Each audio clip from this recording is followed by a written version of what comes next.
Well, two Nigels in the same place, Chris. That's a rare and unusual phenomena that probably has a name of its own in the lean canon somewhere. And Nigel, we don't look unalike. I think for some of I've gone a bit past your um, lovely locks into the grey stage, but gentlemen of a certain age, and both with glasses, and both fascinated by lean. So Some of the grey hairs are starting to show through. I just use a very good camera. superb, superb. Chris, are you going to referee us today? You're going to let us loose. What's the plan? Well, I will leave, how we say, fixed and flexible situation. So I will allow Nigel, you can pull some questions out there for Nigel Thurlow. I will help you guys also with all the questions that come from the public. So we have 1 hour to actually point out this and thinking about the future and how digital can help. So please, guys, please, the public also, whoever wants to send questions, I will be observing here and I will also introduce them to make the session even more interesting. So Nigel, you can start there. Thank you. That's brilliant. And neither of us have slides this morning. So I think that that's going to be an interesting change from a lot of the talks that people will see in the next day or so. But I don't mind that at all. And I do love the topic today. I'm going to call you N1, building a lean digital future together, because there's so many dimensions to that. There is people who are like me, who are very much students of lean and coming to it probably later in life than I should have. There's geographies, there's all sorts of things to build together, but we have a common interest in the world of digital. And of course, 30th anniversary of this magnificent book that, November 1991, almost an exact 30th anniversary of this crazy book that I never believed that I would actually get to meet an author of such an amazing book that's changed my world and my life for sure. So I've given you forewarning the things I'm interested in. I don't think enough people, despite your footprint on the web, actually get to hear enough of your story, because you're at a really interesting, I think the word is, well, not quite, but boundary, liminal area between so many fields of lean. And for me, as a kind of reforming alcoholic / agilist, it's of particular interest, your work where you take that thinking to the next level. Sounds like you've been reading the book, Nigel, with this liminal phraseology. Yes. I'm really, really excited and intrigued to see what you're going to ask me today. Well, that's good. I'd love to start because I know a little about you. I've stalked you on the internet, but give us some of your background. And I'm particularly interested because you're one of the really interesting tribe that crossed the streams from a Toyota-based career into a wider world. But just give us a potted history for people who haven't had the chance to stalk you on the web yet. Well, after years of recovering from project management and realizing that was pretty much nonsense, I sort of went to work for the guys that make the really good high quality cars. And I started my Toyota journey back in Europe, in Belgium of all places. Hop backwards and forwards between the UK and Belgium, TM UK, very close to each other. And then after a period when that was sort of when the last major recession happened, and I sort of left Toyota in about 2010, moved to the USA. My wife's American, so I moved to the USA. And then after wandering the sort of paths of the agile world and the Scrum world for a while with, people, some of the creators of that field, I then got invited to go and help Toyota sort of become agile, or how agile would fit in the sort of TPS sort of mentality and sort of background. And so I went and joined back with Toyota, eventually got a real job at Toyota, so I could actually call myself a real Toyota member in the USA, and help them sort of navigate that field a little bit. And I sort of brought together the teachings of the sort of lean thinkers and the agile thinkers and showed they're actually symbiotic, not one or the other. And actually one is based on the other. I just wish some of the practitioners of one remembered or learned some of the fundamentals of the other. But I'm sure we'll get a bit deeper into that, Nigel. So the Toyota world adopted the Scrum world, and you were kind of at the center of that hurricane.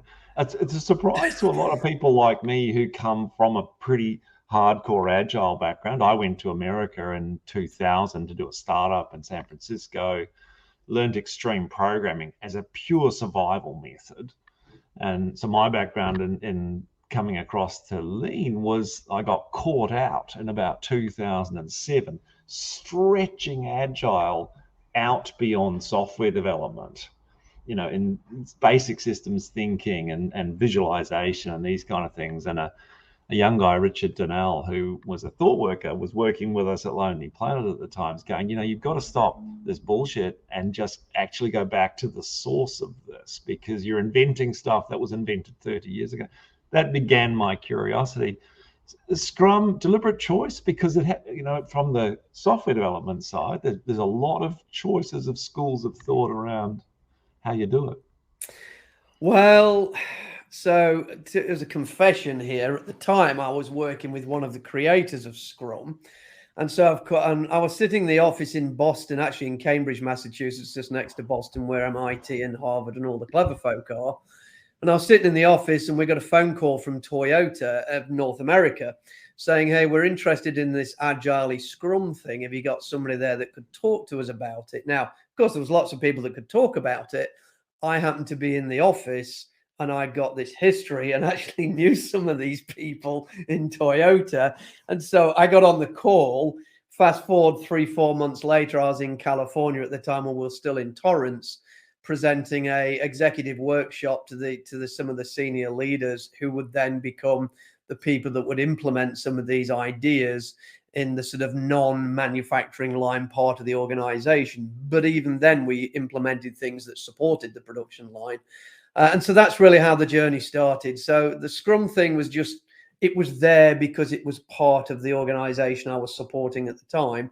And indeed, that's what went on to help me develop what we call Scrum the Toyota Way, which really showed how these things came together and how the symbiosis of these things were really one and the same. But you're absolutely right when you say that people who come from an Agile background and then start looking at the Lean world, they have this sort of journey they have to go on. I think I came from the right side of it, and actually I've been talking to a lot of people more recently saying that, and more I look at the chaos, the noise, the sort of stuff that's going off out there at the moment, and a lot of the struggling so-called transformations. I've realized I want to go back to some of my Lean roots, and a lot of the work I'm doing now is to actually reteach a lot of that Lean teaching or that TPS teaching to people who have chased this Agile sort of route.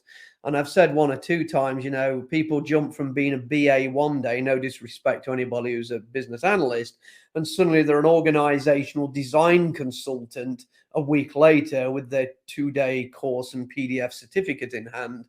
And I've found that I'm having, even when I was at Toyota, I found I was having to reteach some of the fundamental principles to Toyota members. Because once you sort of walk a few steps away from the production line, you start to see that sort of Toyota way behavior start to wane a little bit. At the production line, it is what you expect it to be, almost a religion, a cult following, a non-dangerous cult following, a sort of strict discipline. And it's the best in the world. It's the best system in the world bar none, and I've seen many. But once you start to move away from that, a lot of those fundamental principles, those behaviors, that sort of philosophy starts to become diluted, especially in North America. I'm not so sure about Oz, but certainly in North America.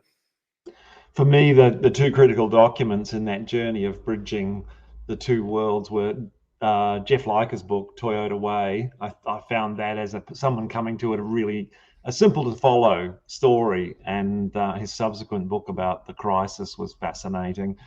And then that pointed me all the way back to the 1986 Harvard Business Review, the new product development game, where the game of rugby is actually included as the metaphor. And I, as a Kiwi, was completely fascinated by what was going on in 1986 in the minds of 2 Japanese professors, because it was the Rugby World Cup in New Zealand the following year. So rugby was a really top of mind flowing metaphor for change and product development. Has there been you've written books, has there been a book that you kind of go as the go-to one for people like me coming to the world of Lean? Oh, wow. So, certainly you mentioned Jeff's Toyota Way, and the Toyota Way book was the book that I was given at Toyota, and subsequently in years to come, everybody that worked for me got a copy of the Toyota Way. They also got books from Don Reinertson. People will know him if you know Product Development Flow. But there was I'm trying to think the name of the title. It escapes me. It'll come back to me in a minute. There's a book I gave everybody, The Design Factory. The Design Factory, sometimes hard to get. I think it's an absolute masterclass. I think people should definitely own that. For years in my early Toyota career, and I thank Jeff for this, I used to carry the Toyota Way Field book around with me. I found that an invaluable book in my early days at Toyota. And of course, the books that the late great Norman Bodek published on behalf of Ono and Shingo, they're all required reading. They form large parts of my own library. And indeed, I obtained dozens of copies. I told Norman I'd made him a rich man at one time. I obtained dozens of copies, and I gave those to everybody that worked for me. So I would definitely suggest that these are some of the core books that people should read. But there's a plethora of books out there at the moment, and some better than others, I have to say. Now, you've established a pretty massive footprint across multiple media now, which I think is very 2020s. I think absolutely essential. I didn't find you on TikTok, but in terms of your footprint in video and webinars, those kind of things, amazing work, amazing commitment to communicating with the community. Now, the last time I did see you live online was a discussion with some other kind of people I greatly admire: Dave Snowden, Sonia Blinyo, Matthew. I think it was Matthew Galton, might have been Manuel Pays, I'm not sure. Jay Bloom, talking about this world of complexity thinking. And it's for me, someone who had it beaten into them in my first half of my career in the 80s and 90s. Keep it simple, stupid.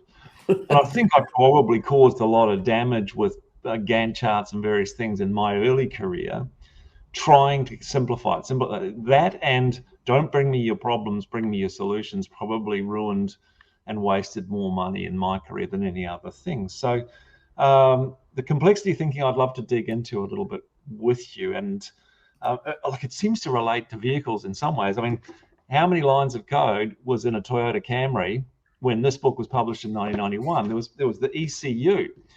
There wasn't a lot, to be honest, but by the time we get to things like the Agile Manifesto in 2001 through to 2010, those Camry models, we start to head to, I think the NASA inquiry in 2014 came up with an estimate of 250,000 lines of code in a Camry, some of the ones that were involved in various issues, which we'll get to later.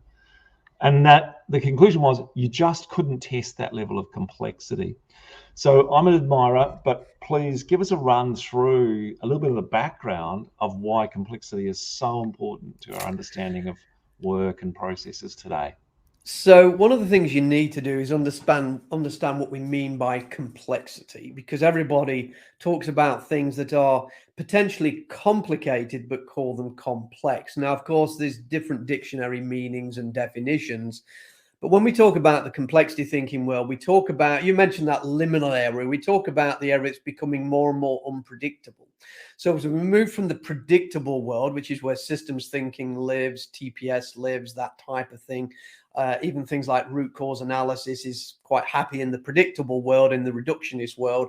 We start to move on that liminal boundary, the boundary where things are becoming less predictable and more unpredictable. This is where the sort of agile techniques, things like Scrum and others fit. And as we start to get hard over into this unpredictable world, where things by definition have high variation, are completely unpredictable, lots of phrases we'll probably get to in this conversation, you need different tools, different techniques to work there. And some of the problems, and so there's a guy called Wes Churchman in 1967, if I remember rightly. He defined what complex problems were. And a complex problem is one where we agree on the problem, but not the solution. Let's take climate change as an example of that. And then we have these things called wicked problems, where we don't even agree on the problem, let alone the solution. And you could probably put the pandemic in there. I mean, we all know there's a problem, but this, if you live in the USA, there's all sorts of interesting theories about what the pandemic is, and lots of phrases that go along with it. I'm interested to see with the latest chaos that's about to ensue how we work there. But it's a common mistake for lean thinkers to simplify things. So, they need to understand how to manage work both in the unpredictable and predictable sort of domains, if you like, of complexity thinking.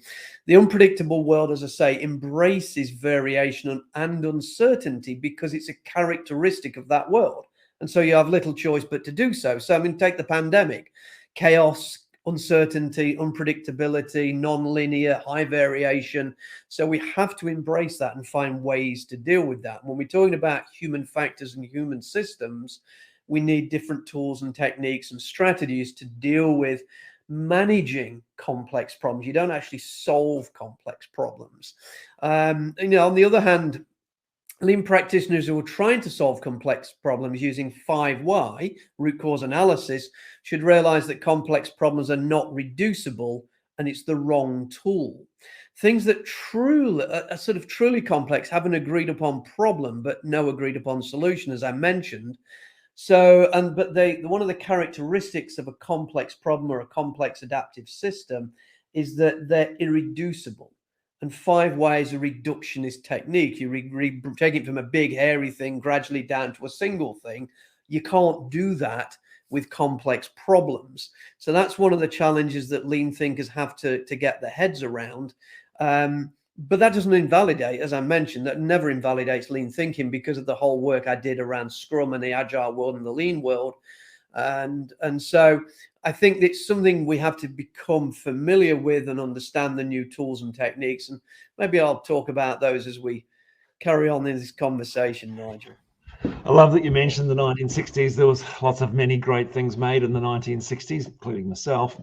And Chris, Chris, your hand's up there. What's going on? Yes, I asked for questions in the public, and we have a very special viewer there. Somebody called John Shook.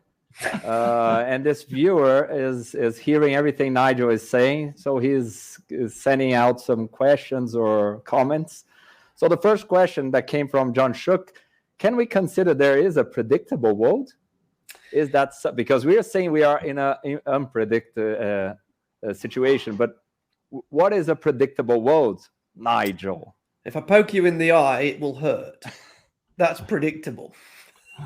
If I poke you in the eye, I'll probably get punched. That's probably also reasonably predictable. I mean, Nigel, I'll let you add in a sec, but from my perspective, there are things that are more predictable, where the outcome is known or reasonably known or reasonably predictable, where there are other things that are completely unpredictable. There is the known unknowns, the unknown unknowns, and even what we now call the unknowables. So I think, and as John says, I see in the chat, he says 5 whys as a metaphor. And indeed, even when I teach this, people say ask why 5 times, but sometimes you ask why 3 times, sometimes you'll ask it 7 times.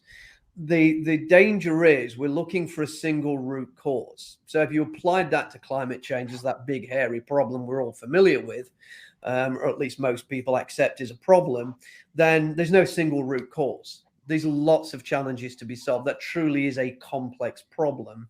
And once we start to solve one thing, it creates other problems like Tesla. We start to create battery electric vehicles, and if Toyota are catching up on that now, of course.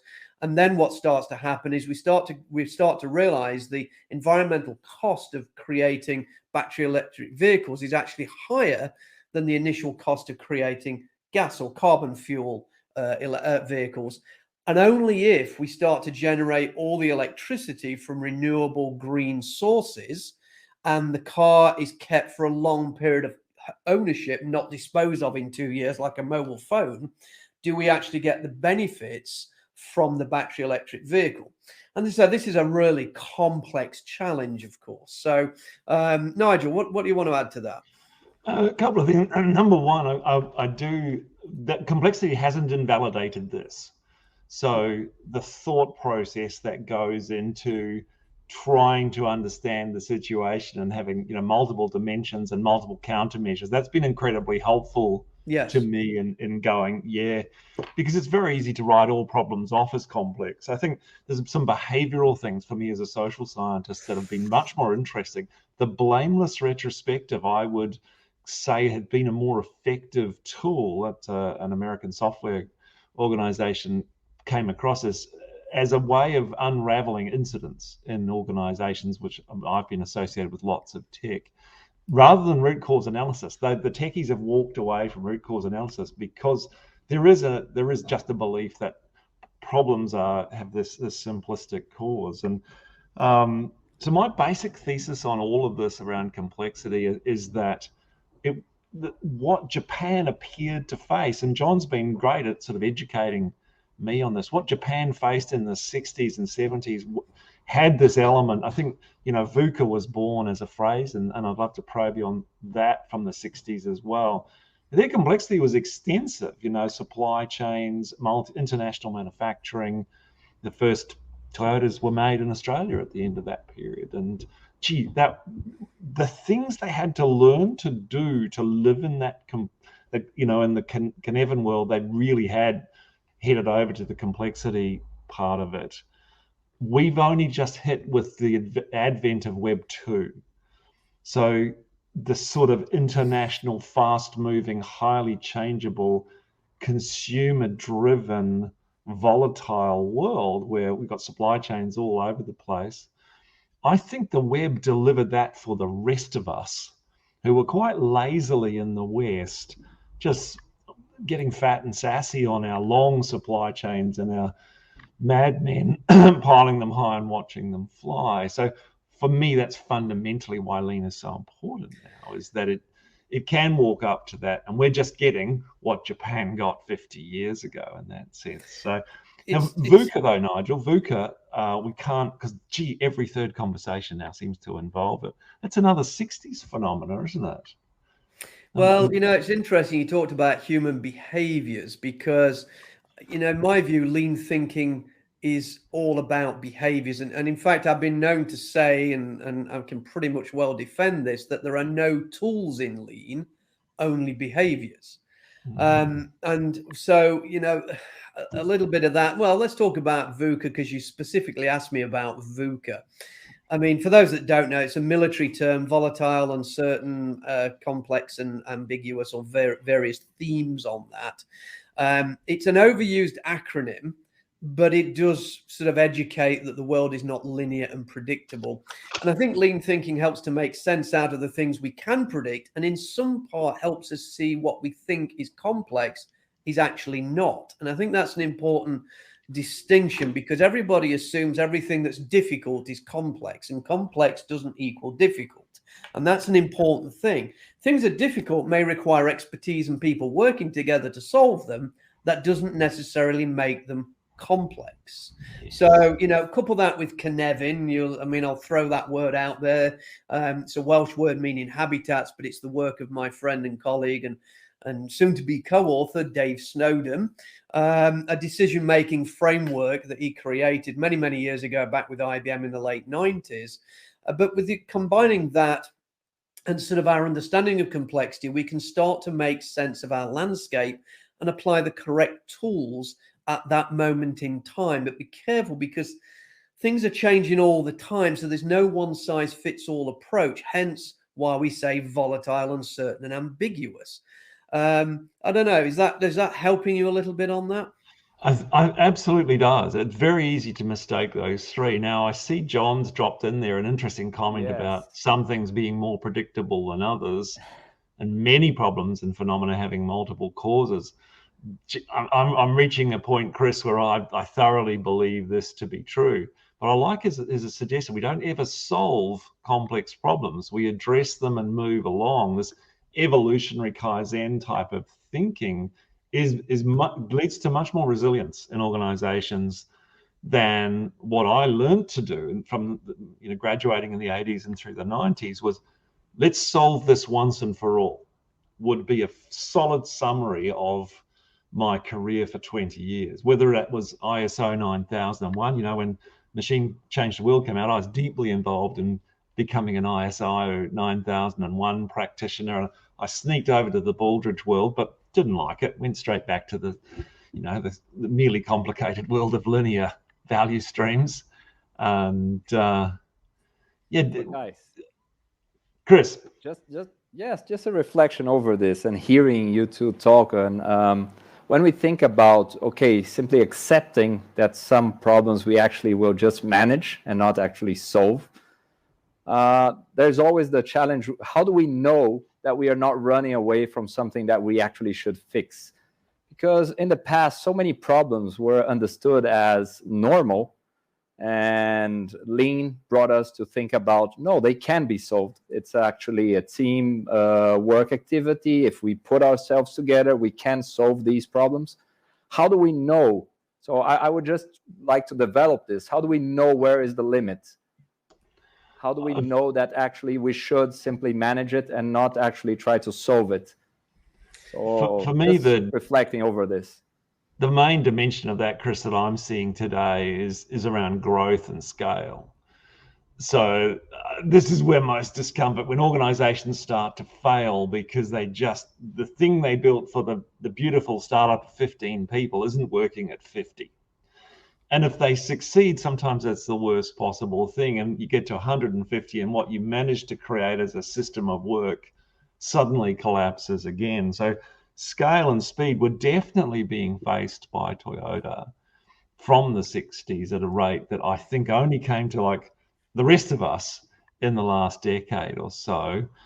And you can't walk away from it. Or I suppose you can. Like, you can choose not to scale and not solve those problems. I'm going to throw something in there, Nigel, because I recently made a statement. Now, some of my peers, Dave Snowden amongst them, he's not my peer, he's certainly superior to me as the brain of the universe, truly. I sort of made a statement recently that all organizational complexity is human derived. And I did it as a positive, as a proposition. It's not based on any other theory other than my experience and my own opinions and thoughts. Again, people don't fully agree with me, but my old CEO at Toyota used to tell me, hey, Nigel, this agile stuff works well in small startups, but seems to fail when it scales. Yeah. Well, I could say the same of Lean. It's all behavioral. It fails as we as humans create levels of complexity in the way we organize ourselves and how we approach and execute work. We make it complex when it's not actually complex at all. The red tape, the bureaucracy, the processes, this department, this compliance, that vendor management, this legal, that, the other. So, and I posited the question to a group of people the other day I was talking with. I said, if we remove the humans, is the problem still complex? If it's not, then it's not a complex problem. We just made it complex. As I say, I don't have consensus on this viewpoint yet, but from my point of view is that when you take something that works well and you scale it and it starts to not work well, look for the things that you added that created additional complexity when you scaled it. And I can tell you from my experiences in Toyota, and one of the reasons I left is because the behaviors were not there to make, because they say change starts at the top. And I can tell you, even in Toyota, there's some people at the top do not want to change, are not willing to change their behaviors, their approaches. They're very happy in their world as it is. And they want to rule in that world as probably more traditional management rule. And that means that things that need to change to enable the change to occur, because, when people talk about a change initiative, it means you need to do something differently. So, and if you're going through a change and I don't change, but everybody else has to, that's a problem. Anyway, I'm just trying to catch up with some of the comments as well, because a lot of talk about scientific management. And it's interesting that everybody always goes back and talks about Toyota as systems thinking. They bring up Deming, Ono, many others, and talk about it as being scientific management. And I made a comment in Catacon with Mike Rother earlier this year about the whole PDCA thing. And we talked about, different types of reasoning, deductive, inductive, and abductive reasoning. And so I started to say, well, if you're looking at a scientific method, everybody talks about PDCA's Plan, Do, Check, Act, and they start with some known facts, some data, some information, which is deductive reasoning. But I sort of hypothesize, because what we're doing in the planning stage is creating a hypothesis based upon typically on deduction of facts.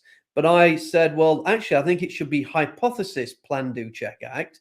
And I also said that PDCA shouldn't necessarily start at P. It can start at any point in that. The entry and exit points aren't fixed, because as you start to look at empirical reasoning, which is inductive reasoning, and the logic of the hunches, which is abductive reasoning, it gives you a lot of different ways to form a hypothesis. So I think a lot of our lean teaching is still relevant in the complex world, as long as we don't think that we can use the simple lean tools to solve complex problems. What I love about this field, and I love about working in lean in Australia, is we have this, we cross the streams. So if we go back through history, to Hawthorne, to those original things, we had really a great period of psychologists and social scientists, Elton Mayo and co, and engineers in the same room, focusing on things as a system. And I reckon you're right. Some of the most remarkable contributions to the understanding of how work works have come from the likes of Dave Snowden, with the psychologist's mindset, starting to think about it. I think about some of the fundamental problems I face as a coach and practitioner of just running into ego of executives who just still 20 years later want it transformed. They want it done, Nigel. And that's a hard thing to start to explain. I thought what I loved about that discussion with Sonia and Dave and co about complexity was the concept of scaffolding. And is that a new concept? Or explain scaffolding, and then tell me a bit about that's history. Great. I just hope Dave Snowden never watches these things, because he'll call me up and tell me all the things that get completely wrapped around my neck. So the thing is this, that scaffolding is a concept of really creating a temporary structure, a temporary sort of, I hesitate to use the word framework because of the framework wars we find ourselves in now. But basically, a scaffold is this concept of a temporary supporting mechanism or structure, let's call it that, to support our way forward. But lean, be careful, because lean is not a scaffold. And that's a mistake that a lot of people, you've got to be careful we don't lead people into that thing. I talked about lean being behaviors, and that really is my true belief in that. And the years I've worked in this sort of line of work, that's sort of been proven out. But if you leave a scaffold too long, it becomes an exoskeleton. And if you remove that, the whole system collapses. So let's take Scrum as an example, because you brought up some of the lean things. Now, Scrum is really PDCA with discipline, a Kanban board for visualization, and some time boxes. That's why I talk about PDCA with discipline. How long does planning, doing, checking, and acting last? And I've talked about this for years. So you apply Scrum to give somebody a temporary supporting structure to help them work in a more disciplined, planned way, because Scrum is a planning cadence, and that came out of the mouth of one of the creators. It's a planning cadence. But if we leave it there too long, the organization is unable to function without it. It's a temporary structure, a temporary supporting mechanism to get you going. Once you start to be able to use the techniques efficiently and effectively, most teams move away from it and start using whatever is emerged as the best way that they work in their context. Something we talk about called bounded applicability, which is the limitation of the utility of tools in various contexts. And so that's really what a scaffold is, a metaphor for something temporary. Now, lean is not a metaphor. Lean is a philosophy underpinned by behaviors. And people really need to see that lean isn't a toolbox and isn't a methodology. And it really is a set of behaviors that underpin a certain philosophy, a belief system in the way we do things. If you look at how TPS is defined, and I can get out the original Toyota way, not the one from our friend Jeff Leica, but the original 2001 document that John will be very familiar with. And it talks exactly in these terms that I'm using about philosophy and beliefs and how we underpin our values and principles. And then really how we enact that is through our behaviors, not through a bunch of tools. I enjoy. Oh, Chris, question from the floor. We have a comment here from Josh Howell. I think it's really interesting, and we can reflect over this. What I've observed is the what that works well initially is almost always fundamentally different than the what that gets scaled. Meaning a problem-solving process delivers a result, a solution, or a countermeasure. But instead of scaling the problem-solving process, organizations attempt to scale the solution only.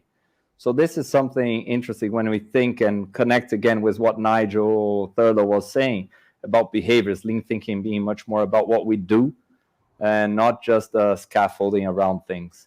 Yeah, that's actually a really good point from Josh. And I'm reading the second one from Enrique, who's talking about Scrum requires you do not change its rules, you adhere to it. But that's just because Ken, in his ultimate wisdom, put something, that the rules of Scrum are immutable. But that's you constraining yourselves to a document. Once you start to realize that you can evolve and emerge new ways of learning and doing, you should do that. If you stay constrained to a document, then we're focused on a religious teaching, not on actually creating this continuous improvement within our organization, which is what we're all about. So use Scrum as a scaffold. It's a great discipline. It does work really well if you follow it effectively.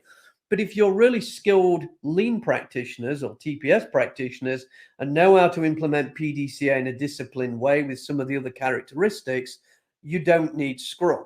Scrum is there to support people who don't understand some of the things that many of the participants in this event understand. Yeah, I think I'm going to see John commenting around ego and stuff. It's definitely difficult for... Just to be clear, John is awake. So he's in the Japan time zone. He was a little off for the past sessions, but he really woke up just for your session. So he's here. He really wants... I'm even saying, why doesn't John come in? He's bringing a lot of questions there, a lot of reflections. So yes, Nigel, you can continue. Sorry. No, well, sorry. I was just going to say, we're looking at John there. He was talking about ego is a real issue. And I can tell you, ego is an issue in Toyota.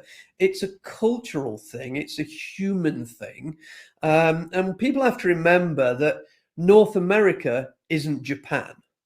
And there are pros and cons of both those different ways of working, living, and John, of course, has worked in both of those. So, but anyway, Nigel, I'm sorry, back to you, sir. No, I was going to say, this is actually a fundamental problem for the lean movement today, I think. And I as I feel the weight of this as hopefully someone who takes this to the next generation, selling work, selling improvement, helping organizations, so often in Australia anyway, pins on someone being willing to be vulnerable, that as a manager, they actually had some gaps in their work. Because if you come in and take a lean mindset to an organization and you find waste, for example, or anything, you're attacking the ego of a modern leader, because they should have spotted that and it should have been in their OKRs. And now that you've made them look stupid, they don't want to pay you. Do you see that gap in other? I see that all the time. And, I even had these fights and battles at Toyota where I was hired to help them solve certain challenges and to educate, to teach, to guide them in something that I had experience in. But when you reveal the things that need to be changed, they sort of look at you and go, "Oh, that you mean you want me to change?" "Oh, no, that's not why I hired you. I didn't, I hired you to change other people, not me." And that's not what an SVP does. And I'm really quoting comments that were made to me in that world. But you're also talking about, that's a cat. You're also talking about psychological safety, which is, of course, the work of Dr. Amy Edmondson in recent times. And she bases that on work, again, back from the 60s. And one of the ways that we teach people to enable psychological safety is the most senior leaders need to show vulnerability and fallibility. But let me tell you, that's a lot easier to say than to do. I even hosted a Toyota session for senior executives, sort of general manager to vice president level. And I got about 20 of them in the room, and I sort of do an exercise where I ask the most senior person to stand up in the room and to give an expression of where they're vulnerable and fallible, when maybe they've made a mistake, maybe they've cost the company money or caused a problem, to talk about how they recovered from it, to demonstrate that we can fail fast, learn early, these types of things. and that to give the encouragement to others, it's okay to not be perfect. And I had somebody stand there for 2 or 3 minutes and was mute, and then asked me, can we talk about something we all did? And I went, that's not the point. And really, that's from the company we all deeply, and I still do, make this clear, I still deeply admire that organization, and I am deeply grateful and humbled for the years of education that it gave me, but it is flawed just like any other organization. One of the highlights of my career and my learning journey with Lean was getting to Houston to the last in-person global summit, which we've had to, Chris and everyone's had to reinvent this whole concept of our community globally together. And Amy spoke, and that was my introduction to her. An incredible book and incredible backstory all the way back to Edgar Schein in the early 60s, discovering this thing of psychological safety, kind of putting it aside for other things, culture and coaching and stuff. Amy picking it up again in the healthcare and medical sphere, and then Google picking it up big time with the Project Oxygen and Aristotle. And here we are. Actually, it's my number one tip. People ask me, okay, if we could do one thing, if we could wave a magic wand to transform the capability of a team or organization, what would it be? Would it be JIRA? And I go, if you create psychological safety, you will revolutionize your organization. What would be your one magic wand thing, Nigel? It's something, make work visible. So, I talked about going back to some of my fundamentals and talking to my peers and my colleagues I work with. The one thing I've realized that working with a lot of companies, and I work with some challenging organizations today, and the thing I've noticed is they don't understand how work gets done. We talk about this thing called work as imagined versus work as done. You walk onto a manufacturing plant floor, you can see how work gets done. It's there, it's in front of your eyes, and you could draw an oh-no circle or a metaphor of that and stand and watch the line for a period of time, and you could write down observations and you could potentially suggest improvements and find challenges. But when you're in the sort of thought lead, the thought sort of the sort of digital age, and the sort of the role of sort of people who think for a living as opposed to use a set of hand tools for a living, then you start to find that a lot of what we do is invisible. A lot of the waste that we often talk about in the lean world, but also things from queuing theory that we bring into it about the what we call the utilization trap, the overutilization of people. You start to find that those things aren't made visible. And when I start to sort of, let's talk about value streams and value stream mapping and value stream design. The other side of a map is a design. Let's talk about using Kanban, as the Agile community do, as a visualization technique versus a true enabler of a pull system. And you start to make the work visible. You start to actually see how work is actually being done. And when you actually learn to see, title of a really good book by somebody we know quite well, but when you actually learn to see, or learning to see, you actually start to discover the things you need to fix. But back to your earlier point, once you start, that's what, Ken Schwaber said something about Scrum, and I paraphrase it badly, but, Scrum is like your mother-in-law. Even though she loves you very much, if you invite her to stay, she'll point out all your faults. Well, that's what we do when we start using visualization techniques. Some of the new techniques like Wardley mapping help us understand whether our strategic maps are correct for our organization. It's a good test for a Hoshin plan if people are still using Hoshin. And a lot of Toyota are moving away from Hoshin, by the way. No shock, horror, gasp, but that was the situation when I was there. But the reality of it is, once you start to make things visible, you start to realize how messy and out of control and sometimes chaotic it is. But a lot of people, for different reasons, some nefarious, some not so, actually want us to hide things. They don't want it making visible because we have to deal with it. So to bring back this to your psychological safety, we need the psychological safety so we can make things visible, because if we can't see it, we can't fix it. Nigel. I'm just absorbing Josh's complex question. It's a big question, but it's interesting for us to think about the leadership. So I asked the guys here to put it on the screen so everybody could see. Complexity is often added to companies because we don't proactively design processes or systems to support growth or maturity. Tension is often created due to internal pressures exceeding the traditional legacy thinking. How do we promote or support design leadership thinking? Is there a ROI that you can find that you find can motivate ownership? This is a good subject because we have now about 13 minutes to go. Talking a little more about the leadership and what does that represent? That's a hell of a question. I mean, skin in the game, gee, that's been a popular phrase in recent times, popular book. I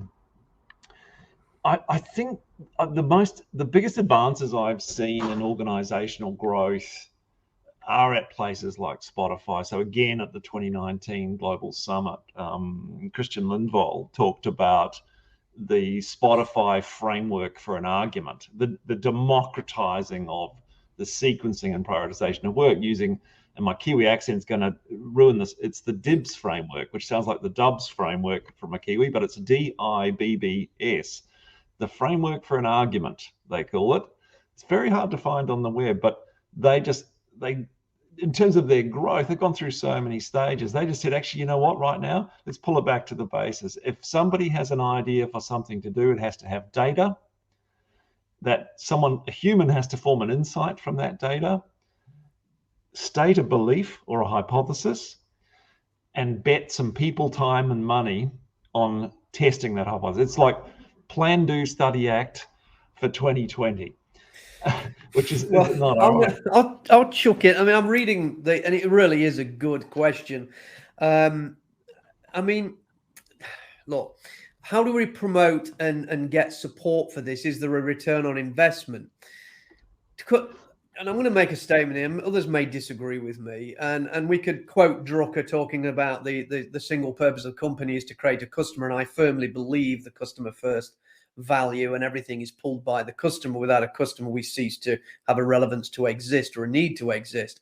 But most companies are driven by two key factors: growth up, cost down. And that's what they're looking for. And you want to keep the delta between those getting greater and greater. And so you need to find a way. And this is what I do with executives now. I work with a lot of CEOs. I'm very fortunate to do that. And I educate them on the basis that, hey, if you want to increase growth and reduce costs, we have to understand how your operation functions effectively. And I come back, we go through the psych safety, we go through different ideas of empowerment and distributed leadership, closing the power distance index. It's based on the work from the Dutch professor Hert Hofstede, but we sort of transition that into the business world where we sort of move the authority closer to where the information is. And David Marquette talks about this when he talks about turn the ship around. A lot of great inspirations there behind the work I'm involved in.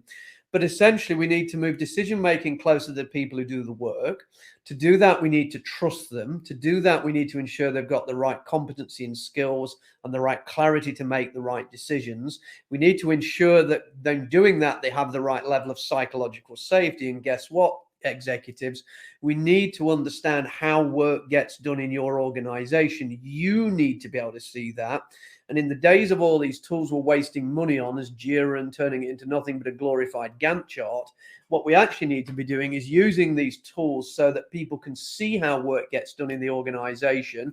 We need to remove this this blocker between the senior execs and everybody else that reduces transparency, which drives a culture of fear and command and control leadership. And we need to be able to reveal how things are getting done so the executives can make the right decisions.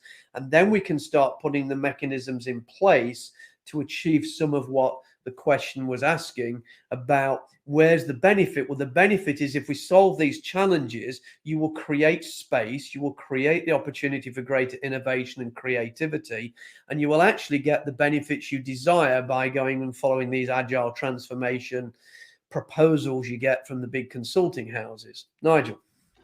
Yeah, I think if there's one sin that the industry's committed in the last 20 years is promising transformations. And I think they seem to be a more evolutionary thing. And sometimes evolution happens at a faster rate. Viral evolution seems to be a different model to just basic DNA-based evolution over time. But creating this ecosystem of which is continually building its resilience and adapting is the work of our industry, I believe. The challenge is CEOs in Australia last about 4 years in the job and lose their tolerance for. So you've hit upon something there. There's transformation is the wrong word for people. People are using the word incorrectly. It's not a metamorphosis. We're not turning caterpillars into butterflies. What we're actually doing is we're modernizing our aging technology and making it more appropriate for the modern age. That's the digitization side with AI and its sort of, subset of things like machine learning and things. And then we're evolving our methods and techniques. We're also evolving our products and services to be more relevant to our customers. Hey, that's a customer first principle. Transformation really means I'm taking a hospital and turning it into a chocolate factory. That's a true transformation, to change from one thing completely from one into another. And I always ask the question, how many transformations have you gone through? Well, why are you going through another one this year when 5 years ago the one you did didn't result in the things you wanted it for? So stop calling it a transformation and back to basic old lean thinking. What's the current condition? How do you measure the current condition? What's the target or the ideal condition look like? And how do you measure that so you can see there's actually a change that's occurred? And what's the gap? What's the gap? How do you measure the gap? And what are the things you need to do to close the gap? Stop talking about agile transformations, which tend to be a metaphor for work harder, work faster, make me more money, reduce costs. And that's not what it's about. Agile is actually about making faster decisions, not working harder or faster. And I would argue making better decisions, where lean is all about quality and value by building, you've got Jidoka just in time, that'll cover your quality and your value side of things. And then the techniques that come from the agile world give you better decision making. But you hit upon something with the whole 4 years of a CEO or a VP or something in Oz. That's 2 years in the USA. They've chucked them in for 2 years to run a division of a giant global corp. And then 2 years, all they got to do is increase the revenue, because it's all top line focused in the US, increase the revenue, bail for a promotion. So they're never actually like Toyota people who are there for 25, 30 years, which has its own problems, of course, but they're not there. They're not vested or invested in the long-term work that they're going through in this change initiative. And that's a challenge. They want instant gratification. Well, I've got news for you. If you've got a 5, 10, 50, or even 100, bigger than 50,000 person organization, you are not going to turn that on a dime. You're not going to turn that ship in half a yard or half a meter. You're going to have to spend many years to get through a multi-year change initiative to achieve the outcomes that you desire.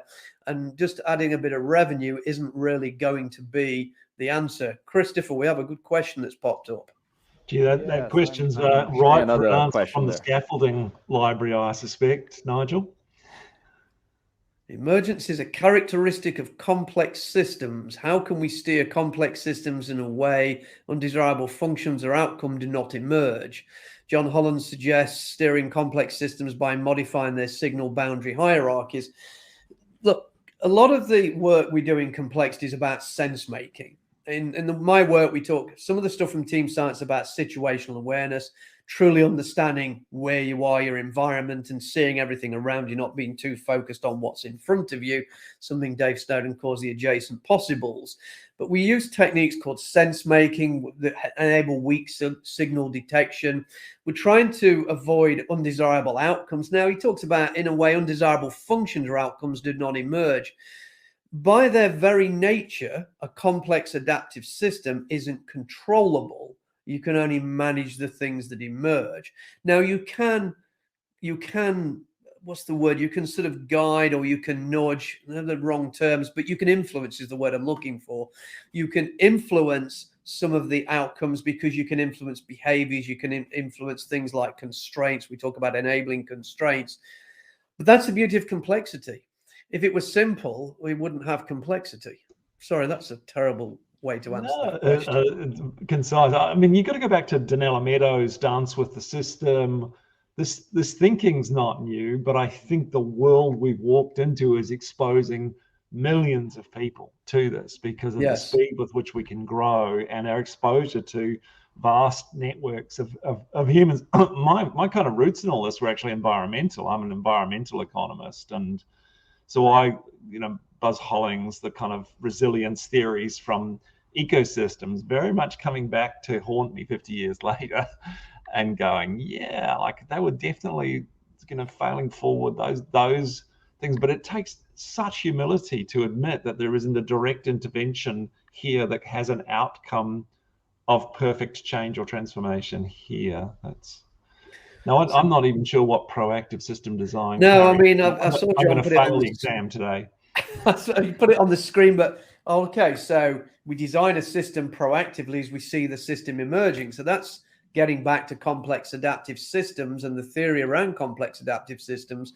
One of the things that you need to know about complex adaptive systems thinking, and this is one of the things that I always remind people of, the decisions we make today are limited by the decisions we made yesterday.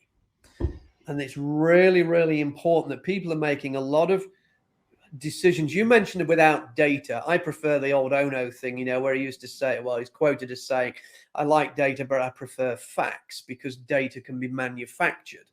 But there's a lot of people making decisions without being in possession of the facts because they don't go to Gemba, especially in the digital world and in this sort of new remote working world, or this hybrid sort of world we find ourselves in, and they don't make work visible. And they don't enable psychological safety for those that actually know what's going on, don't actually ever get to tell the people who are making the decisions. So they're acting upon data, not facts. And I think that we need to correct some of those fundamental behaviors. And to be fair, it's a fruitless battle. It's one that keeps us all employed and keeps us busy and keeps us writing about this stuff, yeah, which is fine, please. If the world was perfect, we'd all be out of work.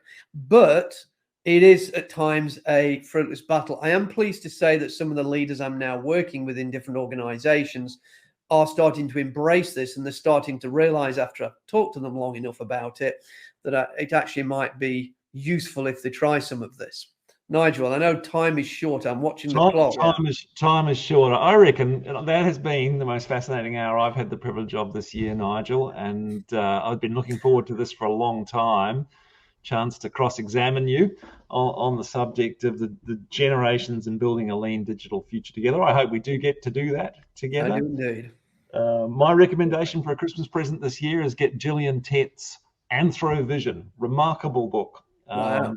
Have you got a recommended Christmas stocking stuffer for our audience? No, I didn't really think about that before we came. And I will tell you that I have 2 new books coming out in the new year, one in the spring, one by the summer. Look out for those. One's the playbook on the flow system. One's a collaboration with Dave Snowden on decision-making in complexity. Christopher, I know we're out of time. Yes, we're exactly on time, guys. So thank you so much for sharing. I will leave also a message here. Everybody who would like to continue hearing Nigel Dalton, in half an hour, he will be in a parallel session talking about lean tools. So you have this option to continue with him in the parallel session. So, and again, Nigel Thurlow, thank you so much for your time here with us.